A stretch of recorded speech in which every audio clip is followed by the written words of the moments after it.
மகாநதி அடுத்த வர எபிசோடில் பார்த்தீங்க அப்படின்னா குமரன் வந்து எப்படியோ வெண்ணிலாவோட மாமா இருக்க இடத்த கண்டுபிடிச்சி அங்கே போயிடுறாங்க. அங்கே போயிட்டு அங்கே உள்ள ஆளுங்களை எல்லாத்தையுமே அடிச்சுட்டு வெண்ணிலாவோட மாமாவையும் காப்பாற்றிடுறாங்க. காப்பாற்றி உங்களால் செவ்வறு எதி குதித்து வர முடியாது, அதனால அந்த ஆளுங்களெல்லாம் நான் பார்த்துக்கிறேன், நீங்கள் வந்து கேட் வழியாக வந்துடுங்க அப்படின்னு சொல்லிட்டு தப்பிச்சு வந்து அங்கே ஒரு சந்து இருக்கும், அங்கே வந்துடுங்க, நானும் அங்கே வந்துடுறேன், அங்கேருந்து நம்ம கிளம்பிடலான்னு சொல்லிட்டு குமரன் வந்து ஐடியா கொடுக்குறாரு. அதே மாதிரி வெண்ணிலாவோட மாமாவும் செய்கிறாரு. இன்னொரு சைடு பார்த்தீங்க அப்படின்னா நிவீன் வந்து பசுபதி இருக்க இடத்துக்கு போயிட்டாங்க. பசுபதி அவங்க ஆளுங்கள் எல்லாத்தையும் டீ குடிக்க அனுப்பிச்சிட்டாங்க. அந்த நேரம் பார்த்து பசுபதியும் ராகினி மட்டும் தான் அந்த வீட்டில் இருக்காங்க. அப்போதைக்கு பார்த்தீங்கன்னா பெரிய கட்டையை எடுத்துகிட்டு வந்து நிவீன் வந்து பசுபதியை அடிக்கிறாங்க.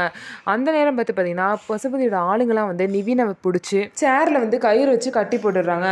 பசுபதி வந்து நிவீன் கிட்ட நீங்கள் தங்கச்சி மகனால சும்மா விடுறேன், இல்லைன்னா அவனை உயிரோடவே விட மாட்டேன்னு சொல்லிட்டு மிரட்டி 2 அடி போட்டு நிவீனை வந்து உட்கார வச்சிடுறாங்க. நிவீன் பார்த்தீங்க அப்படின்னா எதுக்கும் வந்து ஒரு சேஃப்டிக்கு கத்தி எடுத்துகிட்டு வந்திருப்பாரு. அந்த கத்தியை வச்சு அந்த கயிறை வந்து கட் பண்ணிடுவார். பசுபதி திரும்பவும் அவங்க ஆளுங்கள்லாம் ஒவ்வொரு வேலையும் அமைச்சிருவாங்க. பசுபதி ராகினி மட்டும் தான் வீட்டில் இருப்பாங்க.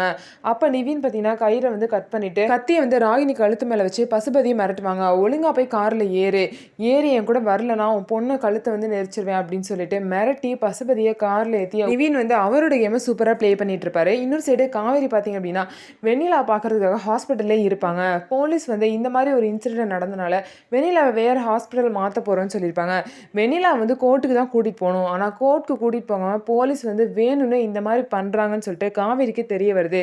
அதனால காவேரியே ஒரு நர்ஸ் மாதிரி வேஷம் போட்டு வெண்ணிலா வந்து கூடயே வந்து வேறு ஹாஸ்பிட்டல் கூட்டிகிட்டு போகிற மாதிரி பிளான் பண்ணி அவங்கள வந்து தெரியாமல் ஆட்டோவில் கோர்ட்டுக்கு கூட்டிகிட்டு போகிறாங்க. ஸோ விஜய்க்காக பார்த்தீங்க அப்படின்னா ஒவ்வொருத்தரும் பிடிச்சி கோர்ட்டுக்கு கூட்டிகிட்டு வந்துட்டு இருக்காங்க. கண்டிப்பாக வந்து எல்லாரும் பார்த்தீங்கன்னா விஜய்க்காக சாட்சி சொல்ல தான் போகிறாங்க. வெண்ணிலா ஒரு ஆள் சொன்னால் மட்டும் போதும், விஜய் வந்து இதுலேருந்து தப்பிச்சிருக்காரு. என்ன நடக்க போகுது அப்படிங்கிறத பொறுத்திருந்து பார்க்கலாம். நம்ம வீடியோ உங்களுக்கு பிடிச்சிருந்தா நம்ம வீடியோவை லைக் பண்ணிக்கோங்க.